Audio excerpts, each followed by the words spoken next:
नमस्कार। आप सुन रहे हैं द माइथोलॉजी रेडियो और आज की कहानी में जानिए मां अलक्ष्मी। लाल लाल आंखें, दुर्बल और मैला शरीर और तन पर गंदे कपड़े और लोहे के आभूषण, कुछ ऐसी है मां लक्ष्मी की बड़ी बहन अलक्ष्मी की छवि।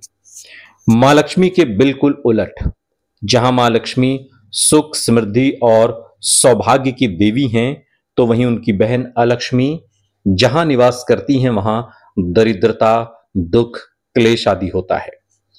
उनकी कहानी बड़ी रोचक है।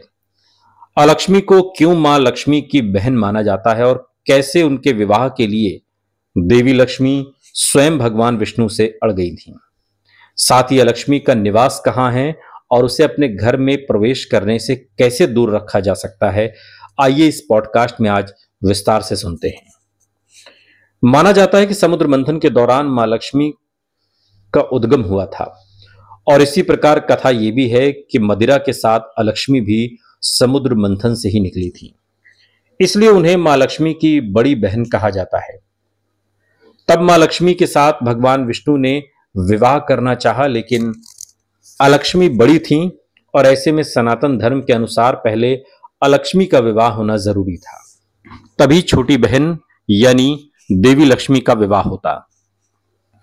क्योंकि अलक्ष्मी का स्वरूप कुरूप था और शरीर भी गंदगी से भरा था, इसलिए कोई भी उनसे विवाह नहीं करना चाहता था। बताया जाता है कि इसके बाद मां लक्ष्मी भगवान विष्णु से जिद पर अड़ गईं कि पहले अलक्ष्मी का विवाह होगा, इसके बाद ही वो उनके साथ शादी करेंगी। इसके बाद भगवान विष्णु को अलक्ष्मी के विवाह के लिए इंतजाम करना पड़ा। उन्होंने उद्दालक ऋषि को अलक्ष्मी से विवाह के लिए मनाया और इसके बाद उन दोनों का विवाह हुआ।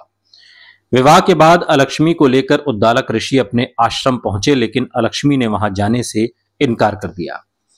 तब ऋषि ने पूछा कि आपका निवास कहां है।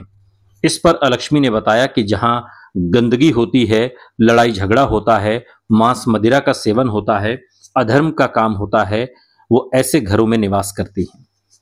तब उद्दालक ऋषि अलक्ष्मी को पीपल के पेड़ के नीचे बैठाकर उनके लिए उचित स्थान ढूंढने के लिए चले गए। पीपल के पेड़ के नीचे बैठे बैठे अलक्ष्मी को काफी समय बीत गया और उद्दालक ऋषि नहीं आए, तो वो दुखी हुई। बड़ी बहन को दुखी देखकर मां लक्ष्मी ने भगवान विष्णु को अपनी व्यथा कही और तब श्रीहरि विष्णु ने कहा कि पीपल मेरा ही निवास है, ऐसे में अलक्ष्मी यहां पर निवास कर सकती हैं। और तब से अलक्ष्मी का निवास पीपल के पेड़ के नीचे माना जाता है। साथ ही पीपल की पूजा करने वाले को अलक्ष्मी नुकसान नहीं पहुंचाती। इसके साथ ही कहा जाता है कि अलक्ष्मी को खट्टा और मिर्च वाला भोजन पसंद है, इसलिए घरों और प्रतिष्ठानों के बाहर नींबू मिर्च टांगी जाती है ताकि अलक्ष्मी वहीं से भोजन करके लौट जाए, अंदर प्रवेश ना करें। इसके साथ ही जहां साफ सफाई हो, धार्मिक गतिविधियां हो, वहां भी अलक्ष्मी का प्रवेश नहीं होता।